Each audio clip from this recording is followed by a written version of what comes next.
राम से बड़ा राम का नाम। मिलती है सफलता, शक्ति एवं सर्वसिद्धि। जो प्रभु श्री राम के नाम की महिमा का गोस्वामी जी ने कितना अच्छा वर्णन किया है कि प्रभु राम से बड़ा न कोई। प्रभु राम का नाम हमें अवश्य लेना चाहिए। राम से बड़ा राम का नाम, ये तो आपने सुना ही होगा, परंतु क्या आप जानते हैं कि प्रभु श्री राम के नाम की महिमा का गोस्वामी जी ने कितना सुंदर वर्णन किया है। इस नाम का अर्थ और औचित्य क्या है कि श्री राम का अर्थ है प्रभु श्री राम को पुकारना। यह भगवान राम के प्रति पुकार है। जय राम, यह उनकी स्तुति है। जय जय राम, यह उनके प्रति पूर्ण समर्पण है। प्रतिदिन भगवान श्री राम के मंत्रों का जाप करने से मनचाही कामना पूरी होती है। अतः आइए जानते हैं ऐसा कौन सा मंत्र है जो हमें श्री राम से मिलाता है। तो श्री राम भगवान का मंत्र जाप हमें अपने घर में अवश्य करना चाहिए। भगवान राम का नाम स्वयं में एक महामंत्र है। राम नाम की महिमा अपरंपार है। इस अतिरिक्त राम नाम का मंत्र सर्व रूप में ग्रहण किया जाता है। इसके जप से ब्रह्म ज्ञान की प्राप्ति सहज होती है। अन्य नामों की अपेक्षा राम नाम 1000 नामों के समान है। राम मंत्र को तारक मंत्र भी कहा जाता है। इस मंत्र के जपन से सभी दुखों का अंत हो जाता है। तो इसीलिए हमें राम नाम का जप मंत्र पठन अवश्य करना चाहिए। तो आइए देखते हैं ऐसे कौन से मंत्र है जिससे ग्रह क्लेश निवारण और सुख संपत्ति दायक भी हमारा जीवन होता है। किसी संकट में सहायता हेतु भी इसे हम राम नाम का जप कर सकते हैं। सर्वार्थ सिद्धि श्री राम ध्यान मंत्र, इससे भी हम जो है ध्यान मग्न हो जा सकते हैं राम नाम में, और सब जो सभी मनोकामना है वो भी सफलता हो जाती है, पूरी हो जाती है। चहु और सफलता के लिए भी इसे हमें इस मंत्र का जाप करना चाहिए। प्रतिदिन प्रभु के स्मरण हेतु भी हमें इस मंत्र का जाप करना चाहिए। सभी मनोकामना पूर्ति के हेतु भी हमें यह मंत्र का जाप करना चाहिए। विपत्ति में रक्षा के लिए इस मंत्र का जाप अवश्य करना चाहिए। मुक्ति और प्रभु के प्रेम के हेतु भी हमें यह मंत्र का जाप अवश्य करना चाहिए, जिससे हमारी सभी मनोकामना पूरी होगी और भगवान श्री राम को हम जान सकेंगे, उनसे प्रेम कर सकेंगे, उनकी हम भक्ति कर सकेंगे, राम नाम में हम तल्लीन हो जाएंगे। ऐसे हमारे प्रभु श्री राम है। श्री राम में ही पूरा ब्रह्मांड है। श्री राम के नाम में ही पूरा जीवन है, पूरा सुख है, समृद्ध है, पूरी सृष्टि है। इसलिए हमें श्री राम भगवान का नाम अवश्य लेना चाहिए, जिससे हमारा जो जीवन है वो सुखमय हो जाए, सभी संकट दूर हो जाए, हमारा जो जीवन है वो सुख समृद्धि धन संपदा से वैभवपूर्ण हो जाए, सभी दुख कष्ट क्लेश दूर हो जाए और हमारे ऊपर श्री राम जी की कृपा अवश्य बनी रहे। इसके लिए हमें यह मंत्र अवश्य करना चाहिए, जिससे हमारा जीवन जो है बहुत ही सुंदरमय हो जाएगा। तो आइए ऐसा कौन सा मंत्र है जो हमें इसका पठन करना चाहिए। तो यह वीडियो सिर्फ आपके लिए है, आप सभी भक्तों के लिए है। हमारे चैनल पे आप सभी को आने के लिए बहुत सारा धन्यवाद, बहुत सारा प्यार। हमारे चैनल को ऐसे ही सपोर्ट करते जाइए, जिससे हमारे चैनल पे आपको भक्तिमय कथाएं हेतु और भक्तिमय वातावरण आपको मिल जाएगा, जिसका आपका मन जो है प्रसन्न हो जाएगा। और इसलिए हमारे चैनल को सब्सक्राइब कर दीजिए और एक लाइक भी ज़रूर करते जाइए, जिससे हमें अच्छे वीडियो बनाने के लिए बहुत अच्छी प्रेरणा मिलती है। और कमेंट में जय श्री राम अवश्य लिखें। तो अभी न देरी करते हुए हम देखेंगे श्री राम का ऐसा कौन सा मंत्र है जिससे हम जो है हमारा जो जीवन है वो सुखमय हो जाएगा, आनंदमय हो जाएगा। भगवान के चरणों में ही पूरा स्वर्ग है, जो हमें शांति मिलेगी, हमारी मन शांति हो जाएगी। ओम आपदाम हरतारम दातारम सर्वसंपदां लोकाभिराम श्रीरामं भूयो भूयो नमाम्यहम्। श्रीरामाय रामभद्राय रामचन्द्राय वेदसे रघुनाथाय नाथाय सीताया पतये नमः नमः नमः। ओम आपदाम हरतारम दातारम सर्वसंपदां लोकाभिराम श्रीरामं भूयो भूयो नमाम्यहम्। श्रीरामाय रामभद्राय रामचन्द्राय वेदसे रघुनाथाय नाथाय सीताया पतये नमः नमः नमः। ओम आपदाम हरतारम दातारम सर्वसंपदां लोकाभिराम श्रीरामं भूयो भूयो नमाम्यहम्। श्रीरामाय रामभद्राय रामचन्द्राय वेदसे रघुनाथाय नाथाय सीताया पतये नमः नमः नमः। ओम आपदाम हरतारम दातारम सर्वसंपदां लोकाभिराम श्रीरामं भूयो भूयो नमाम्यहम्। श्रीरामाय रामभद्राय रामचन्द्राय वेदसे रघुनाथाय नाथाय सीताया पतये नमः नमः नमः। ओम आपदाम हरतारम दातारम सर्वसंपदां लोकाभिराम श्रीरामं भूयो भूयो नमाम्यहम्।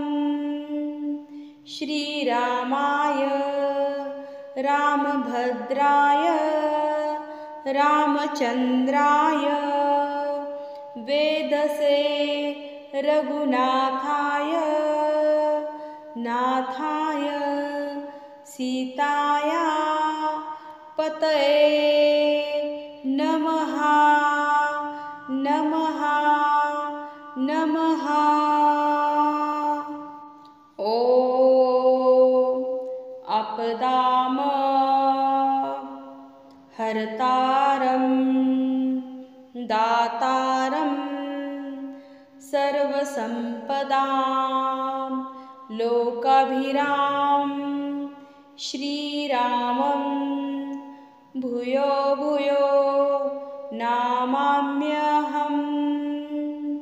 श्रीरामाय रामभद्राय रामचन्द्राय वेदसे रघुनाथाय नाथाय सीताया पतये नमः नमः नमः। ॐ आपदाम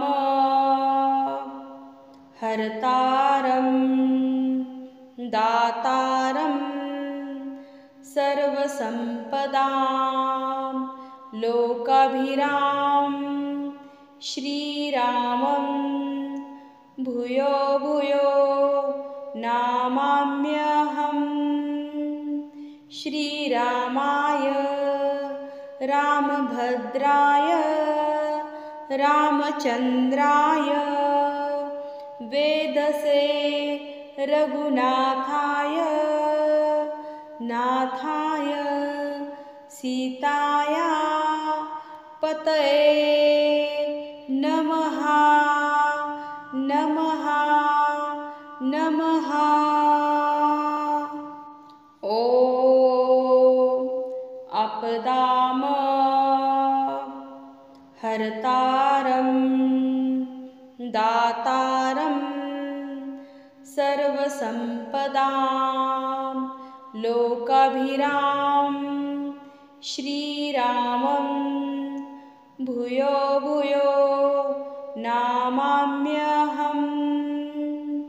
श्रीरामाय रामभद्राय रामचन्द्राय वेदसे रघुनाथाय नाथाय सीताया पतये नमः नमः नमः।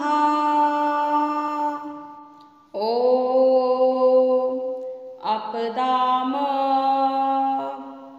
हर्तारं दातारं सर्वसम्पदां लोकाभिरामं श्रीरामं भूयो भूयो नमाम्यहम्। श्रीरामाय रामभद्राय रामचन्द्राय वेदसे रघुनाथाय नाथाय सीताया पतये नमः नमः नमः। ॐ आपदाम हर्तारं दातारं सर्वसम्पदां लोकाभिरामं श्रीरामं भूयो भूयो नमाम्यहम्। श्रीरामाय रामभद्राय रामचन्द्राय वेदसे रघुनाथाय नाथाय सीताया पतये नमः नमः नमः। ॐ आपदाम हर्तारं दातारं सर्वसम्पदां लोकाभिरामं श्रीरामं भूयो भूयो नमाम्यहम्। श्रीरामाय रामभद्राय रामचन्द्राय वेदसे रघुनाथाय नाथाय सीताया पतये नमः नमः नमः। ॐ आपदाम हरतारं दातारं सर्वसम्पदां लोकाभिराम श्रीरामं भूयो भूयो नमाम्यहम्। श्रीरामाय रामभद्राय रामचन्द्राय वेदसे रघुनाथाय नाथाय सीताया पतये नमः नमः नमः। ॐ आपदाम हरतारं दातारं सर्वसम्पदां लोकाभिराम श्रीरामं भूयो भूयो नमाम्यहम्। श्रीरामाय रामभद्राय रामचन्द्राय वेदसे रघुनाथाय नाथाय सीताया पतये नमः नमः नमः। ॐ आपदाम हरतारं दातारं सर्वसम्पदां लोकाभिराम श्रीरामं भूयो भूयो नमाम्यहम्। श्रीरामाय रामभद्राय रामचन्द्राय वेदसे रघुनाथाय नाथाय सीताया पतये नमः नमः नमः। ॐ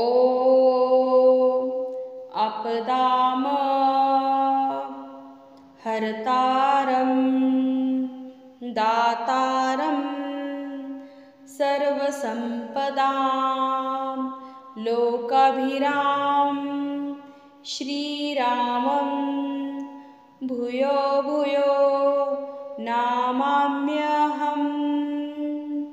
श्रीरामाय रामभद्राय रामचन्द्राय वेदसे रघुनाथाय नाथाय सीताया पतये नमः नमः नमः।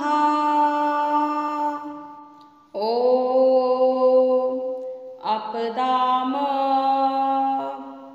हरतारं दातारं सर्वसम्पदां लोकाभिराम श्रीरामं भूयो भूयो नमाम्यहम्। श्रीरामाय रामभद्राय रामचन्द्राय वेदसे रघुनाथाय नाथाय सीताया